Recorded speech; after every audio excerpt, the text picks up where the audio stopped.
It's hard, it's like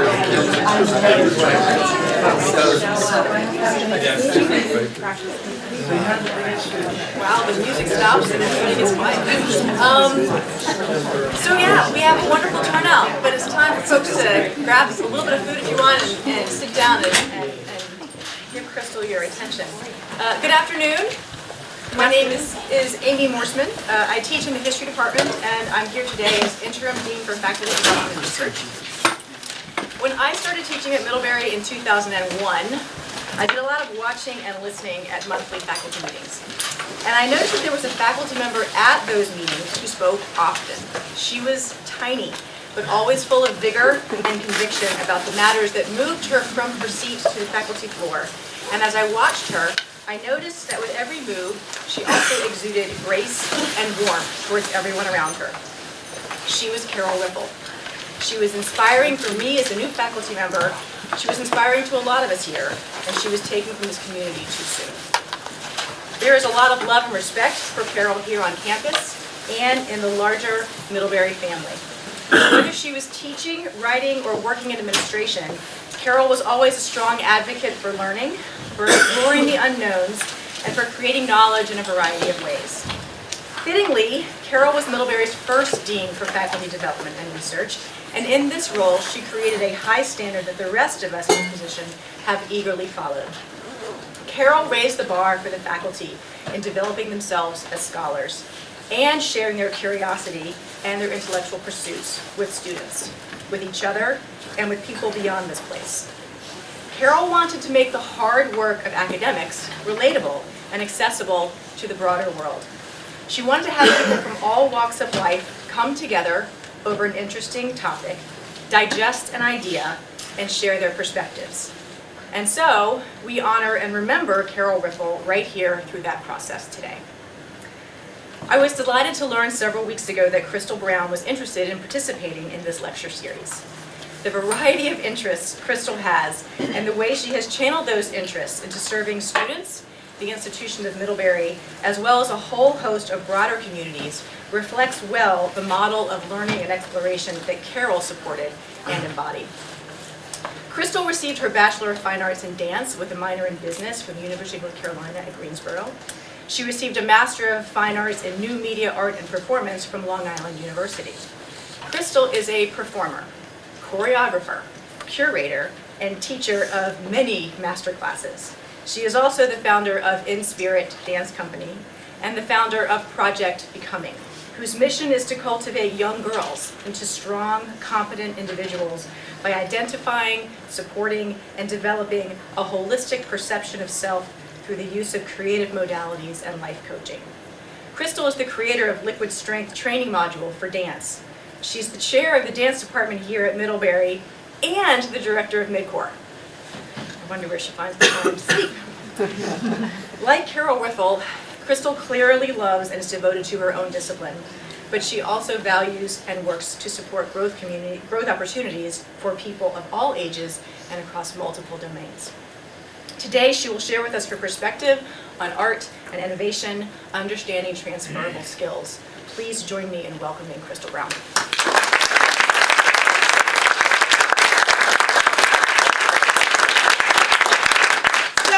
Thanks, everybody. I'm Christal. People say my whole name because it's only 3 syllables, Christal Brown. It's great to be here, and it's really wonderful that you took the time on a dreary, rainy day to come and hear what I have to say. So let's hope it's beneficial. As Amy said, I do a lot of things. And I grew up in a time where children were not being diagnosed with ADD or ADHD. I was just called hyper. My mother tried to figure out how to channel what people were calling a hyperactivity into something that she could manage. My brother and I are 8 years apart, so it's like having 2 only children. He's older. So I started taking dance classes when I was about 9. That was after being, in my bio, I sometimes say, released from the confines of piano lessons. So my mother tried to get me to play the piano for many years. I tried to appease her for many years. Many of you know my mother passed this past June, and at her 70th birthday party about 5 years ago, I threw her a brunch called 70 is Heavenly. And she finally admitted that the reason she kept forcing me to play the piano is because when she was a kid, her mother tried to make her play the piano, and she would take the money that she was supposed to give the teacher and go to the candy store and come back home as if she had taken the lesson. So I take that as a note for myself in my own parenting too. If there's something that I failed at, I can't make my kid be better at it. It will just probably backfire in my face. So I started dancing when I was 9. And I want to just give that disclaimer that that is my primary mode of communication. English is a second language for me. When I have something to say, it comes somewhere from here, out here, and through all these parts. So I'm going to try my best to use as many vernaculars of the English language as I can to communicate what we want to say today without alienating anyone from these languages. Art and innovation. I don't think they're two different things. I think they're really the same thing. And I've been toying with this idea of stealing and co-opting words from different disciplines for a long time. And one that I'm really in love with right now is syntrophy. Mostly it's a biological word. I think of it as the opposite of atrophy, right? The opposite of losing pieces of muscle as you don't use them. And so I think of it also, when we think about the liberal arts, as a reconfiguring of fractured parts. So I think of the liberal arts as a diaspora. And it could be cultural, it could be intellectual, it could be artistic, it could be all the parts that we're finding of ourselves, and how we bring those together becomes this idea of syntrophy. It becomes this galvanization of all our parts, all our interests, all our characteristics, and all the things that we actually want to put forth in the world that become what people know us as a personality, a person, a human being. Or sometimes I like to say a human doing, right? So just being is not enough for someone like me. So let's think about this. Who feels special? Yeah, don't be, yeah, raise your hand. Yeah, exactly. Yeah, why wouldn't you? Right? There's no one like you. You know, it's not just my mommy brain saying that. The real thing about this is that we are so conditioned to only display the reflection of others. Right? So if someone says you're pretty, you act pretty. Someone says you're smart, you act smart. Someone says you're talented, you're like, oh yeah, I am. Thank you for noticing.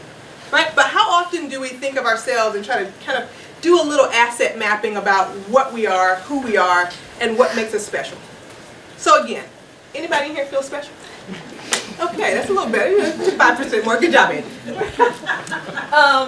So in this idea of feeling special, we are bombarded daily with media ideas, intellectual ideas. For the students in the room, you're told what is important to think about. And so then we think about these ideas of beauty and constructs as they relate to who we are and as we measure ourselves against the standard. Same thing with intelligence. And then the same thing is there for success. So today, I want to just check in with you as we talk about art and innovation in these processes. What's your success quotient? What is it that you already have that you can put together that equals success? What is success? How do you define it? Right? You don't have to answer it out loud. Just something I want you to think about as we talk for the next 30, 45 minutes. Yeah?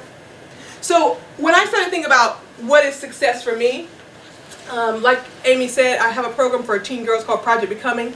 What I want them to think success is, not what I want them to try to attain that other people tell them is success, right? What is this idea that they can cultivate by first unearthing their kind of natural gifts, characteristics, and talents? So, look at this. See that?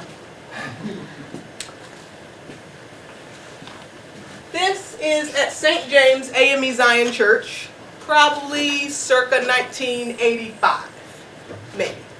I may be 9 or so. There's a chair here that you probably can't see that I'm standing on, and those two gentlemen are there to make sure I don't fall. I am reading something that maybe my mother and I wrote for an NAACP rally, some kind of Black Caucus meeting, and when people say, how did you get like this? This is how it started. Now on your right, your right is about the same year, maybe a year later. This is a tap routine. Who knows what it was about? Early dance years, red lipstick when I didn't have a choice. Yeah, this was way back when dancers of color didn't really have a lot of choices. Their flesh tone tights were never my flesh tone. So these two children are the same person. They are communicating in the same way, different vernacular. They have two different audiences, two separate skill sets, and they're figuring things out.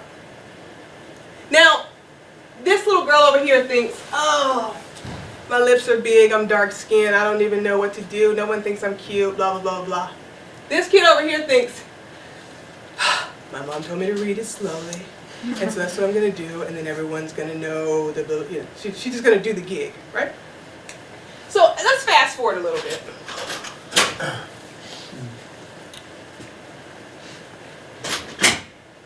Same kid. This one over here thinks, I know some big words.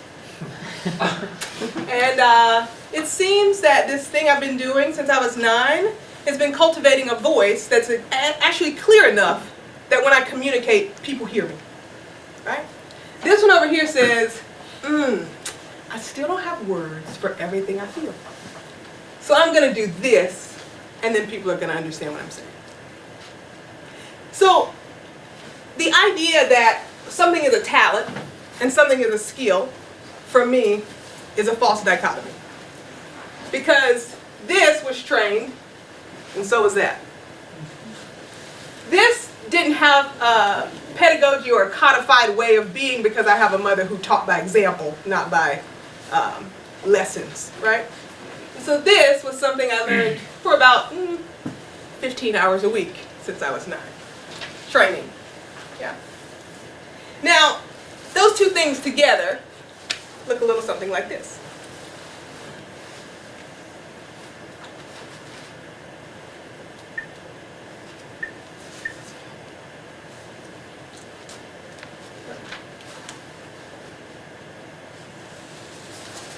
It's okay, don't worry. The light's for me, not you. Hey, how are you guys? Nice to see you.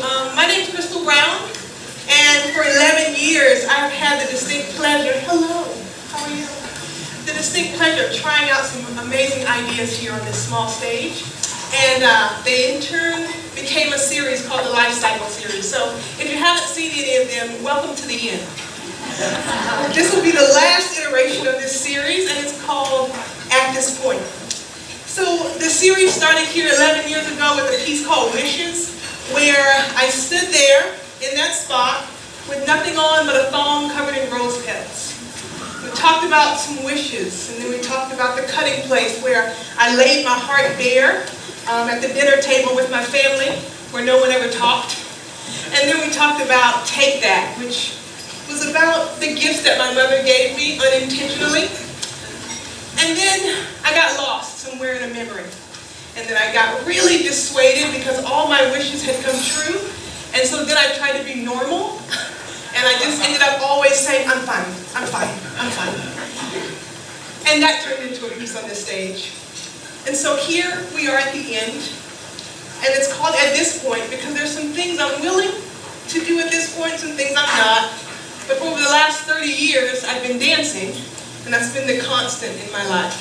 So what you've missed up till now is a declined wedding, a baby born out of wedlock, my introduction to being the new matriarch of my family, and me becoming a professor.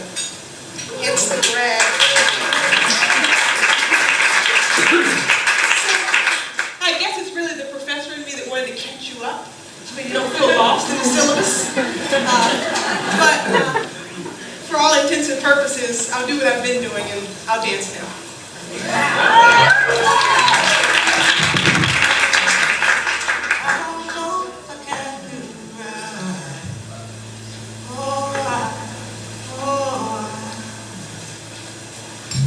Done so many things wrong. I don't know if I can do right.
gets a little gritty.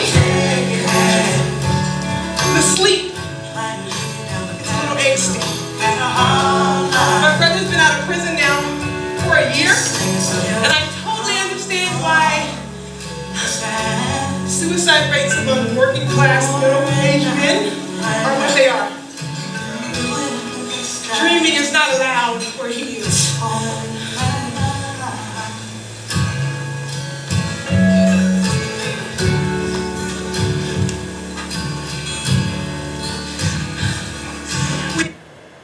So, the thing about this is I can't do it again. It's improvisational. I don't have the text written down. I can't read it to you. I can't tell you what I'm saying. I can't tell you what any of the movements mean. It's not choreographed. It's an experiment. And every time I do these things, I figure out, oh, that's what I'm really thinking about. Right? Both sides of my brain are talking at the same time. And one is telling me how I feel. One is telling me what I think. One is telling me the logistical. One is telling me the visceral. One is telling me the artistic. One is telling me the intellectual. And when I reflect on it, I'm able to go, oh, that's what that means. And then I can move on to the next piece. Right? I can try to draft it again. There are two versions of this because this is a series called Dance Now in New York City where they do the regular series and they do an encore series. So they asked me to do the encore series and I was like, oh, I don't know what that is. So then I started watching the video trying to learn it. Right? So sometimes we are our own teachers. If we're giving ourselves permission to investigate who we really are. Right? So this idea of art and innovation. I'm going to throw up two little definitions. And one is going to give you an insight into why what I do is hard or why what I do people don't understand. And I'm just going to flip over to this idea, this definition of art. And I just want you to read and tell me what you think.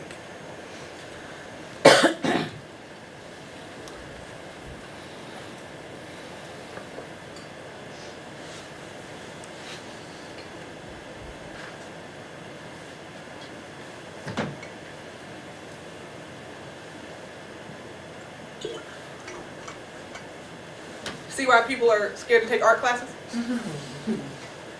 It's like, what is that? It's a bunch of subjective words that you put them together and people can make anything. It's one reason that people often think that they don't understand art. It's another reason people are afraid to practice. And the third reason is people who do it sometimes are never able to establish value what they do because it's a subjective process. And then here's this process of innovation. What's innovation? Something new or different introduced. Great. Right? Making something better. So artists are always trying to make something better.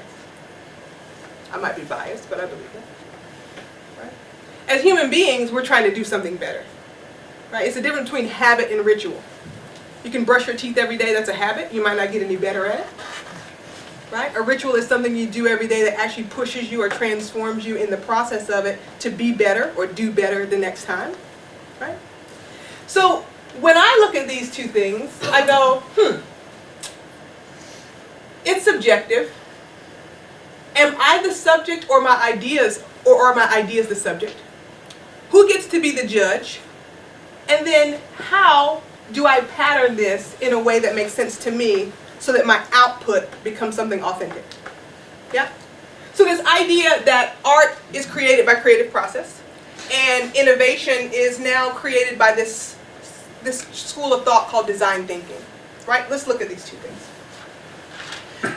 Now, if you look up creative process or if you take a creative process course, it's ARDV 116, it's open to everyone, just a little plug there. It's taught by theater and dance. You can find something that says 3 steps, 4 steps, 6 steps, 8 steps. Right? The process is something that I would argue is always going to be individual. The way you navigate the process could have some distinct landmarks. And so this idea that creative process is preparation, finding something, incubation, absorbing it, illumination, thinking differently about it, and then verifying it and actually using your knowledge to create something, that's your output, could be creative process. So these steps have been probably taught, in art institutions for many years, conservatories. And then the business world started to say, well, wait, we need people who are creative thinkers. We need people who are not just numbers people. We need people who can think outside the box, right? And then we started hearing this idea of design thinking or human-centered design.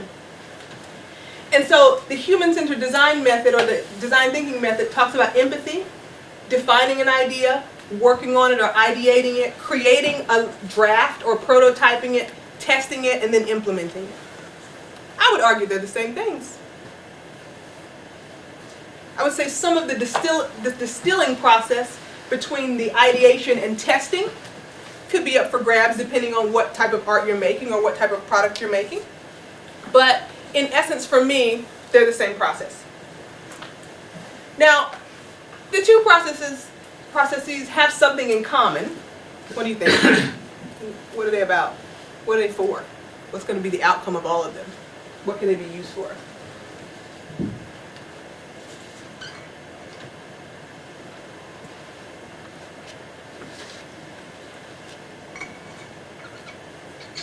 Yeah. Communication, a new way of understanding or seeing or expressing. Yeah. Yeah, sure. What else? Yes. Oh, you were just double. I was just saying hello. Oh.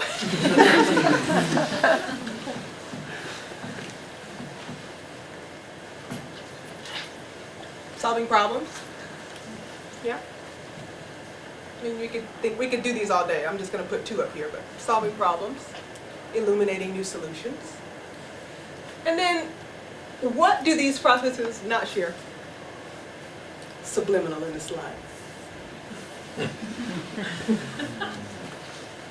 For the visual thinkers in the room, what's missing from the slide now? Color. Huh? Color, content. What went wrong in the process? Oh, what went wrong, maybe? I don't I'm know. still on the design thinking chart. Oh, things do go wrong in the chart, yes, Vincent. And you never hear about starving design thinkers. Yeah, you don't hear. No, you don't. Well, I don't know. Maybe you might. I don't know. We'll call Stanford and ask them. See what their graduates are actually getting jobs.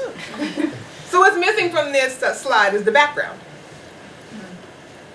Right? So I would argue that the difference between the two processes is taking into account the background. Right? Taking into account the life experience, the saturation, because really the saturation of a life is what you bring to everything you're trying to study or unearth. You bring it to every problem you're trying to solve. It's sometimes what keeps you from solving the problem or seeing new perspectives, but it is always evident in the process. Now, if the background is missing, then we start to think about what is important about the process versus the strategy. Right? So creative process, the skill of design thinking as a strategy, and then it takes into account the background, the personal versus the public, and the idea of crafting versus creating. Right? So many design thinkers, Dana, to get to your point, are there to create solutions for other people's problems. Most artists are trying to unearth the answer to their own questions, right? Or questions that they think are valid in the world, right? So it's a different idea in terms of how do you craft something, how do you create something, how do you bring your skill set to bear on other people's ideas and become a kind of problem-solving mechanism for other people's interest, or do you dig deep into the problems that matter to you? Now, we're going to do this little thing. You have a piece of paper on your desk. If you've already doodled on it, I can get you a new one. So you can take this piece of paper, and I've learned this now, that you got to fold it hot dog, not hamburger. Yeah, hot dog. Hot dog. Fold it hot dog. And we're going to go through this little exercise, if you've ever done this exquisite quirk exercise really quick. So you're going to fold it like this. If your dots are going to be, your loose leaf puncture holes are going to be on your left side. And then you just lay that down in front of you. And if you don't have a writing utensil, raise your hand. I'll try to get you one.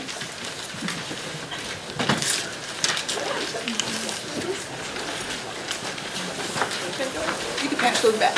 Yeah. Yeah, it's a test. You did it right. You did it. Okay.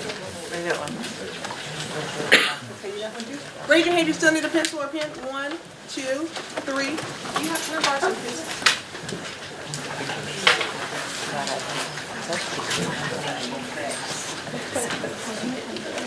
Oh, we'll get some.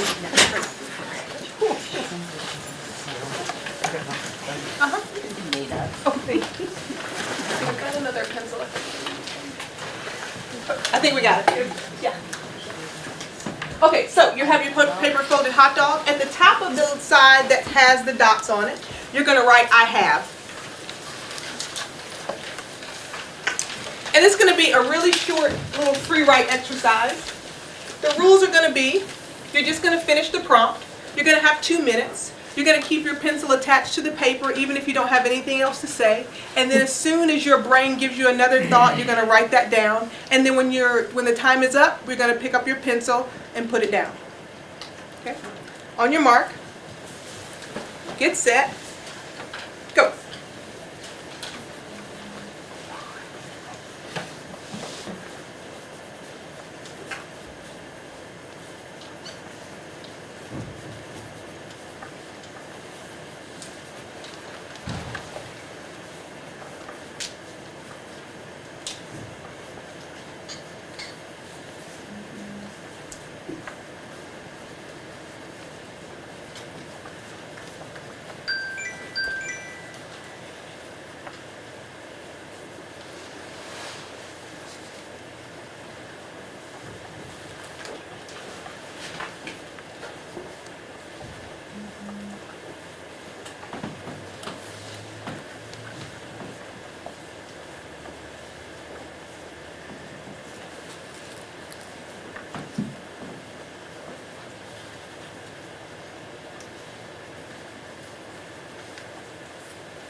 And pencils down.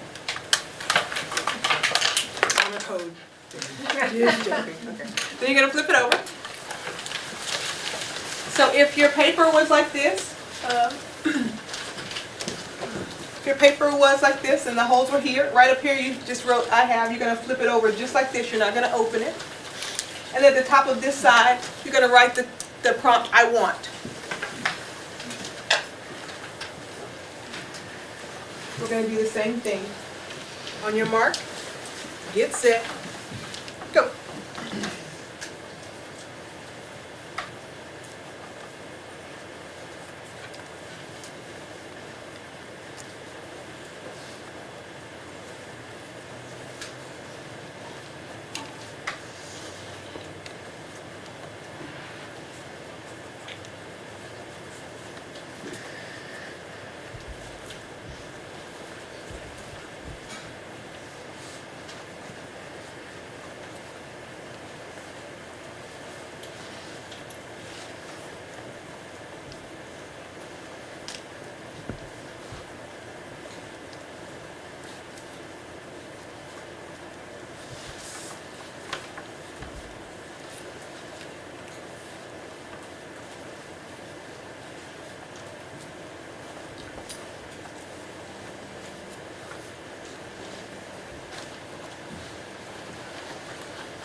And finish.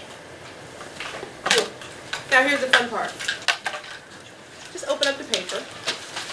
You just reach straight across. There's no line in the middle.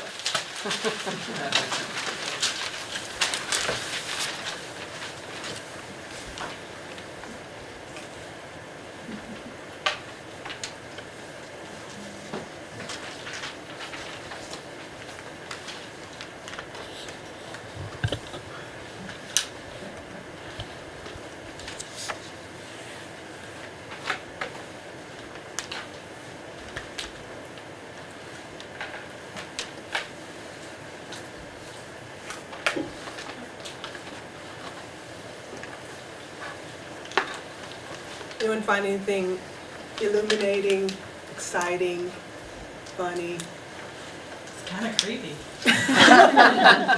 What you got, Barney? No, I The idea that really the separation is imaginary. And there's something that you can do to get from one side of the paper to the other. Yeah? And when you read straight across, I mean, there might be poetic symbolism, right? There might be contradictory information. But it all kind of gives the basis for what is it that I really am doing? What is it that I say I want? And what's missing? Right? And that's creative process, right? That's design thinking. Yeah? Getting from point A to point B in the most strategic manner that actually grows the process and the product simultaneously. Yeah? So I would argue that the design thinking process and the creative process strategies are the beginning. And then I would argue that this new strategy, this assessing, this synthesizing, this investigating, and this action is part 2 of that process. Especially if we're thinking about this innovation of the self, right? In the liberal arts, right? I'm talking today about this idea of transferable skills from the 2 vantage points of which I operate most of the time, right? But in order to get to these places and then create frameworks to be able to share them with other people, I had to start by assessing what are the skills that I do have. Where did those skills come from? What was the cultivation process of those skills? And then synthesizing them into something that I feel like is an authentic exploration of the ways I want to grow, and also honoring the things that I know, right? And then the investigating is, well, if this is what I do, and this is what happens when I feel like all of my skills and my gifts are firing at the same time, this becomes this thing that I do and that I like and that makes me special, right? And then when I do this thing, where do I get the most feedback?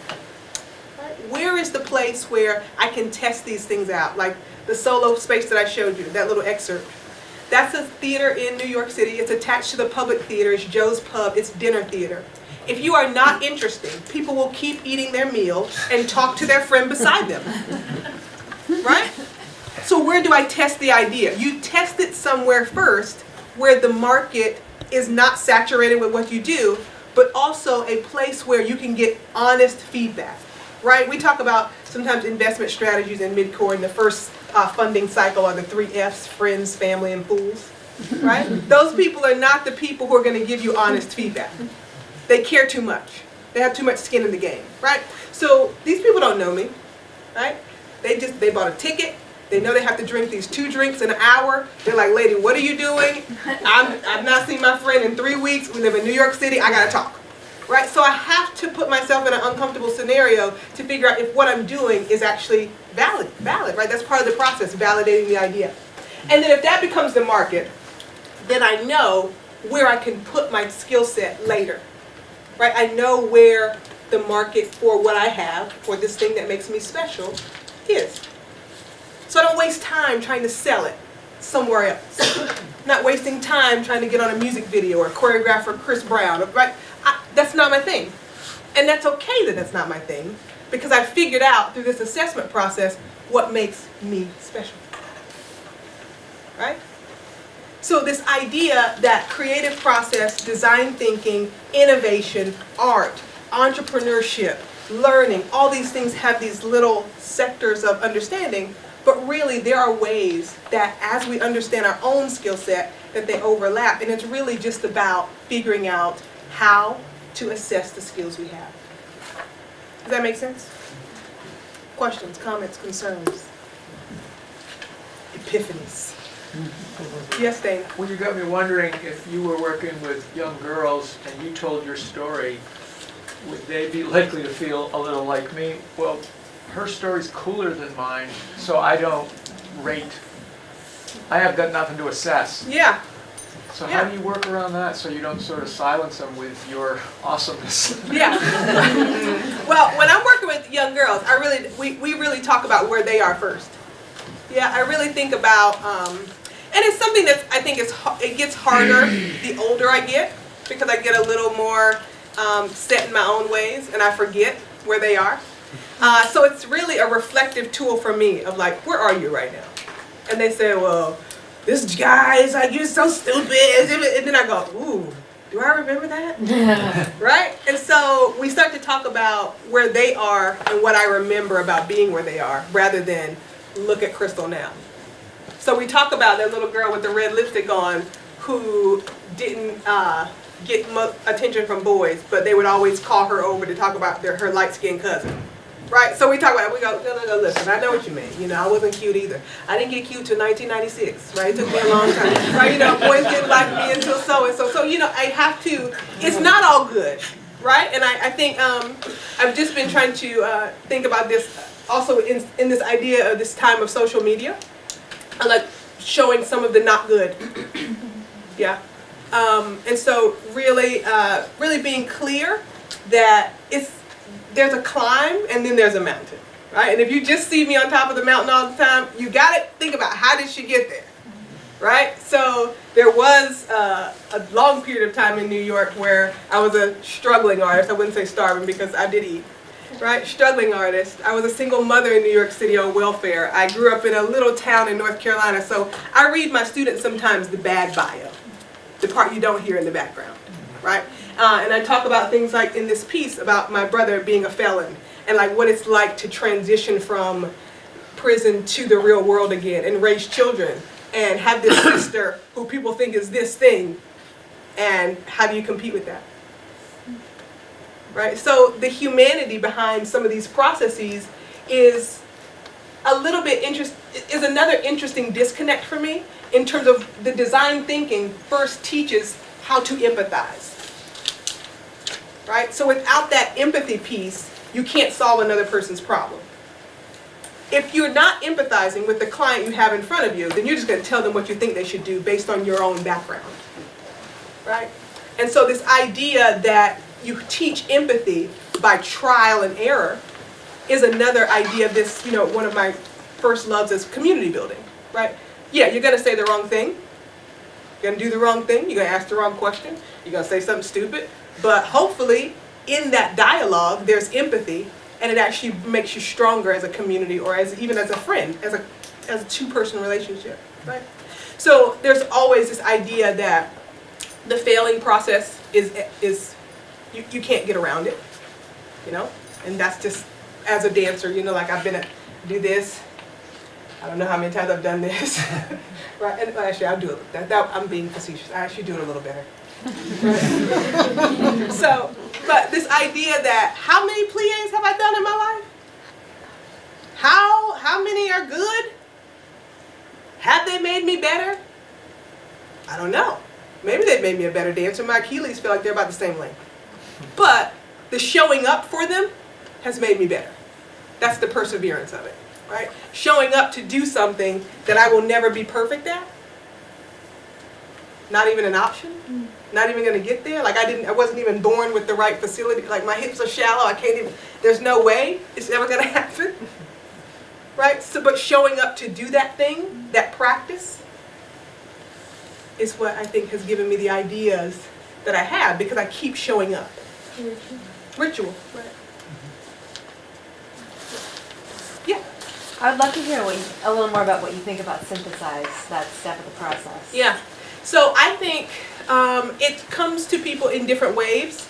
You know, you and I just had a little chat before this started, saying about turning 40, right? And it kind of feels like, shoo, this is all. Have you seen me? This is all of me. Have you seen all my parts? Let me show you all my parts, right? Blah, blah, blah, blah, right? It feels like this synthesis of something. So when I'm talking and dancing, it feels like I'm communicating at my highest level, right? For some people, that means putting a pen to paper, right? Or sitting with their laptop in a quiet place and letting things flow out. It's the same feeling that I feel when I'm on stage performing for a lot of people, right? My highest self comes out when other people are watching or it's for the benefit of someone else. And I wish I could fix that. Like I sometimes wish I could go, no, I want to focus on me. Like I don't have that skill, right? Like I really have to like hone this thing of like, what is self-care? And I don't have it. I mean, I've been trying. You know, you see the life coach to help. I'm working on it. It's not working. Because I don't feel that same fullness when it's just about me. And I think it's partially, you know, the picture you saw at the beginning. It's how I was raised. I was raised by a woman who poured herself out for the community. And I watched it and I was like, oh yeah, it's good. And I might not always liked it.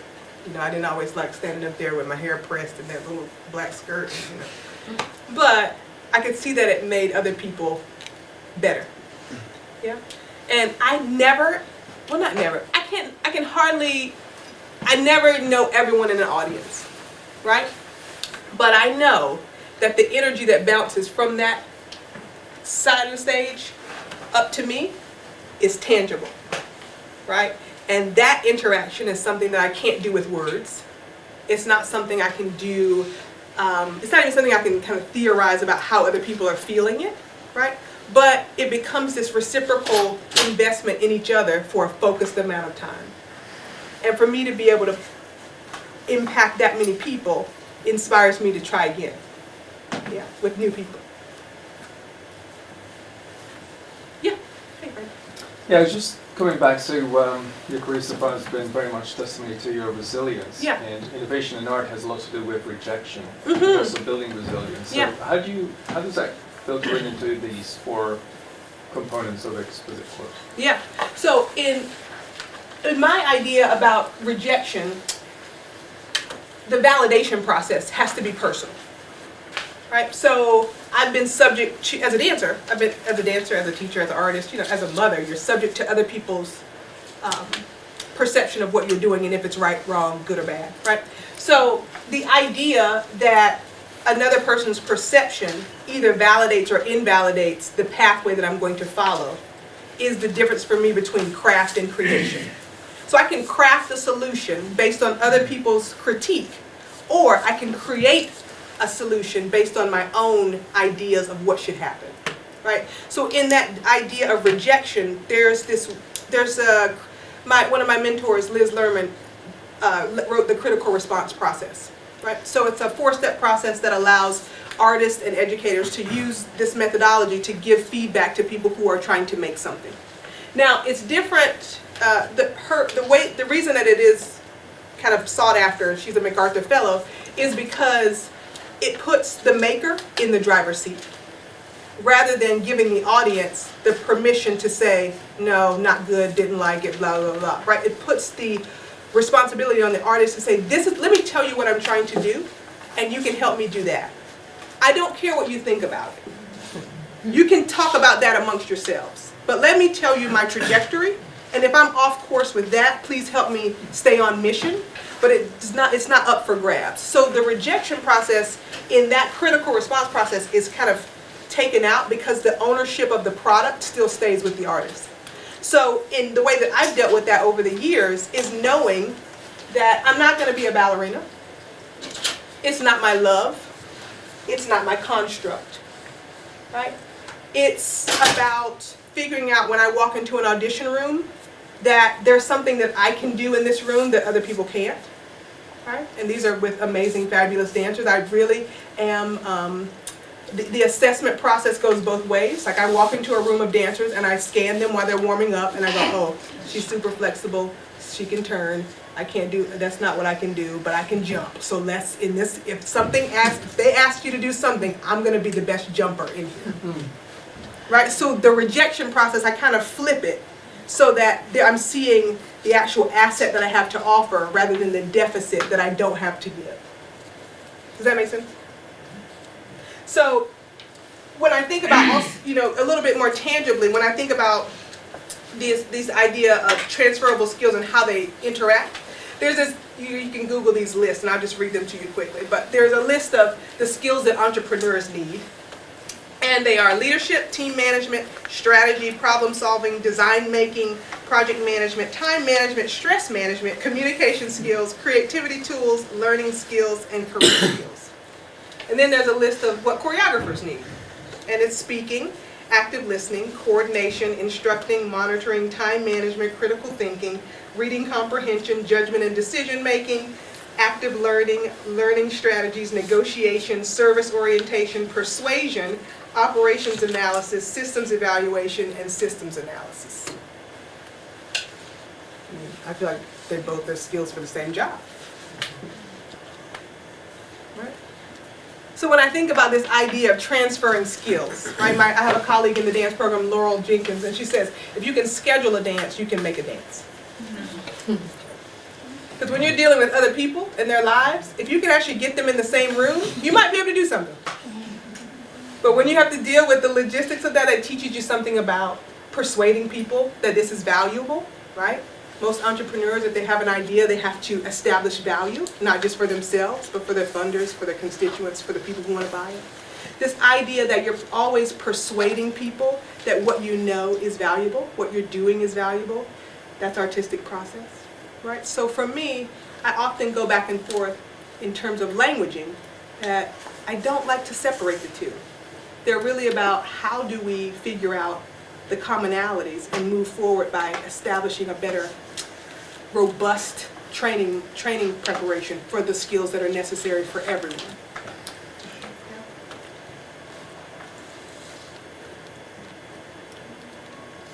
What else?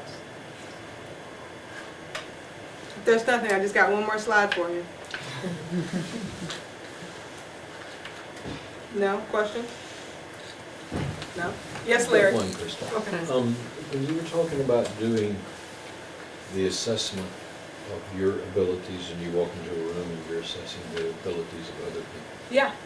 either in your own life or when you're doing your teaching or when you're doing the mentoring of young girls, do you ever work with them on the difference between finding that place where you know you're good at and sticking in that, and possibly looking at where you're weak and thinking, maybe I ought to do a little bit more of that? Oh yeah, yeah. That's the gap in the middle of the page. Process? Yeah. So when we think about this idea that this little exquisite corpse exercise, in the middle is where the work is, right? That's where the weaknesses are. But if we think about this from a kind of theoretical standpoint, theory teaches us that every strength is a weakness, every weakness is a strength, right? So the idea that one of my strengths is being able to do this, be very comfortable in front of people, right? Is also a weakness because sometimes, like I just said, I can't conjure this thing when I need it for myself, right? People have to be watching. So it's a weakness, it's a skill, it's all the same thing, right? So I try to be very clear with young women that when they're talking about, oh, I can't do this, I'm not good at that, there's a why. So the first question is, why do you think that? What is it about this thing that makes you feel inadequate? And then is there something you can do about it? Right? So this idea that in the middle of the page, this imaginary line from what I want, from what I have to what I want, the work is in the middle. What's the work that I'm committed to doing to get to the other side? And for a young girl, I have to tell a story. For young girls, a lot of it is about perception, right? I mean, and I say that it's about young girls, but it's about everybody. I mean, literally, in Project Becoming, whenever you come to a Project Becoming session, we give you a tool, like a big bag. So if we teach yoga, if we do healthy eating, every tool that you need to keep that happening goes in that bag. And I have little girls who go home with that bag, and their mamas say things like, oh, you think you're better than me? You do yoga now? Right? How you gonna say to your mama, yeah, I'm better than you, watch my downward dog? Right? So building up that courage to actually combat this other reflection of you that may not be calling you higher, that's hard work. Yeah, especially for a young person. Yes? And going back to the question of seeing other people and their strengths and then, like trying to, or whether you should let it reflect on you. Yeah. I think, and then when you bring up like, well, that's the gap between I have and I want, then I think you have to question like, do I want? Yeah. You know, like if someone else is a really great ballerina and you're a great jumper. Yeah. Does that mean now that you have to try harder to be a ballerina because that person can? No. And you're not? Like, do you want that? And, I don't. And if sometimes, exactly. Yeah. So then like the work isn't even necessary. Correct. And who gets, like you get to define what you want. And I think a lot of the time we let other people or society or whatever tell us like you do want that. And then you're like, I guess I do. You just have to put in the work. And then it's like, actually, you're probably fine if you don't, because you don't want that. Yeah. Thank you. Yes. But I think it's the rise of the entrepreneurial mindset. Is that let me create something that not only allows me to survive, but teaches me how to thrive within the gifts and the skills that I have, that I can deepen and cultivate. Right? Like, you know, I joke in this thing that, hey, yeah, now I became a professor. I took this job maybe 10 years ago because I could have been making the same amount of money in New York City. I mean, it's not money, you know, just to be clear. I took this job because I thought, if I stay in New York City, I'm going to keep doing the same thing with the same people, and I might not get better. If I come here, and this is to the dismay of my predecessors who felt like they always had to explain what art was and what they were doing, I realized if I came here and I did explain it, it would clarify it for me, and I would get better. Yeah? Taking myself out of a comfortable scenario where I understood the whole business, the mechanism, the game, how to get seen, who the people were, and moving it into a different arena made me clarify my own values. And it made me synthesize even closer what's important to me about this field, or these fields that I'm interested in. And then those frameworks became how I teach, how I live, how I make work, than what I'm interested in. Right? Yeah? All right, last slide. Did you have something to say? You chose yourself. I chose, yes. Which is hard to do. You did it. You want to come hang out with me? So, last thing. You know, I love community building. If you haven't been to a fish fry or something at my house, I'm sorry. Just text me. Get on the invite list. But my 40th birthday is coming. And my friends, I have 8 girlfriends that I've had since kindergarten. Most of them are flying in. I can't wait for you to meet them. I also run the rec dance program, and we just put in a new floor for the community to be able to be safe. And so my birthday party is a fundraiser for them, but it's going to be 40 and fabulous. Come on! 23 days! 6 hours, 11 minutes. And so it's going to be at Town Hall Theater. You can get tickets through the Town Hall Theater box office. It's catered by Local Source Catering. There'll be a live DJ and live performances. And as my act of courage in entering another decade, I will not be dancing, I will be singing. Yeah. Whoa. So, you know, how do you keep yourself getting better? You try something new and you fail in public. Yeah. So, that's what's going to happen. Thanks for coming out. God bless you. Good night.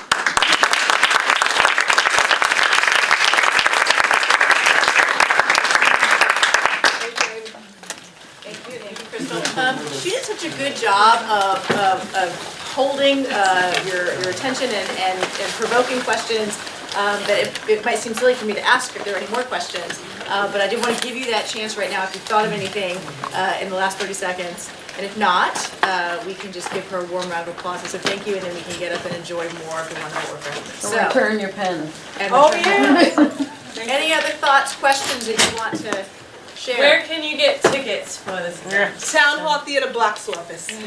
Or you can go to Town Hall Theater online. So, Christal, here's a thought. Yes, I Peter. can't articulate it.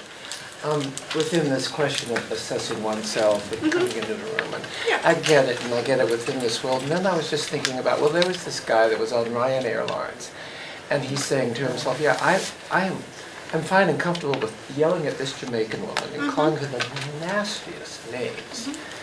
And this assessment of oneself, yeah, I'm fine with this. I don't need to see this color of skin better. I'm good with this. How do you attend to that? I don't think that's honest assessment. That's like me saying, let me tell you something, y'all should come to this party because I'm going to be sounding just like Beyonce. That's delusion. Yeah, well, right, Yeah, but I'm that's in his world. Yes. And in the way that a lot of the world has seemed to be going today, Yeah. it's just fine. It's fine now to sit in this place of, no, Insular I reflection. get to call you that. I finally get to call you that. So how do we deal with that? I mean, how do you address that level of seeming honesty? I think that's where the empathy piece comes in, honestly, Peter. And maybe not empathy for well, yes, I'm lying, yes. The empathy for the individual who needs or believes that that is honest. Because there's a big bunch of people that do. Yes. Apparently.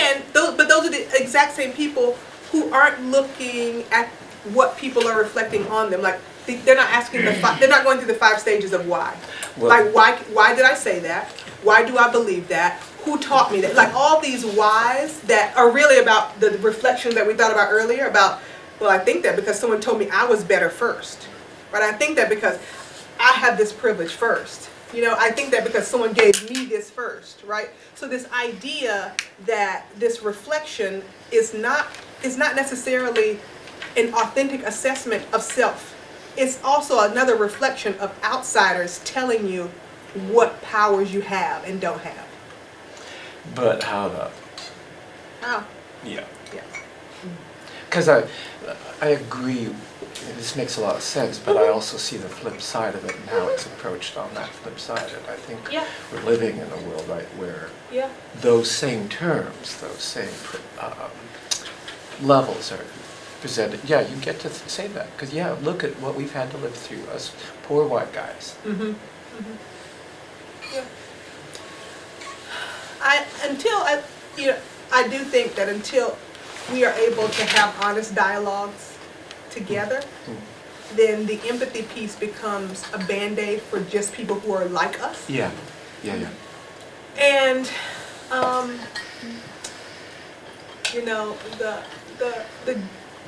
I say this, Nicola's about to bust out laughing. The Jesus license plate lady in me wants to believe that it's possible to have a conversation with people who can't see past my color. The Southern girl in me knows that I could lose my life. Yeah. And so I don't know which one is more valuable because I want to be like Jesus, but I'm not him. He would never get up and sing on his 40th birthday. We didn't make it to 40 people. Oh, shit.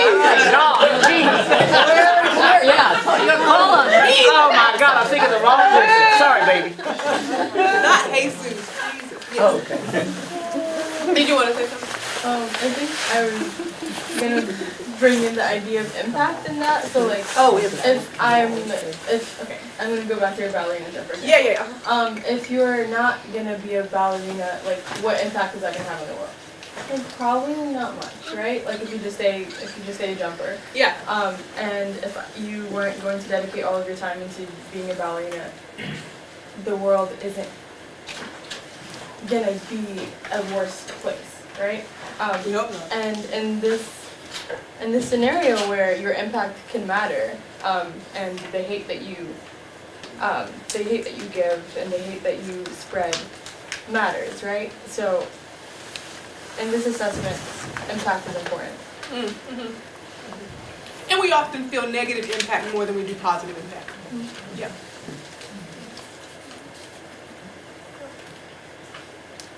Thank you all. Thank you, Christal. Thank you guys.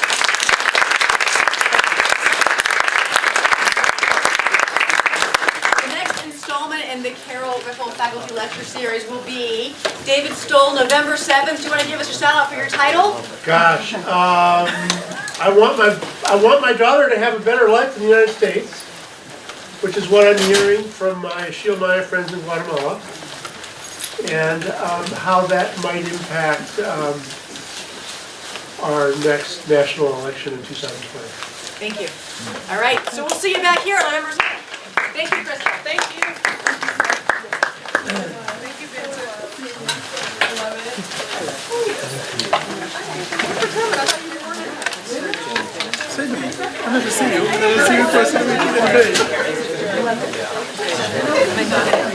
I mean, I've got somebody's pencil.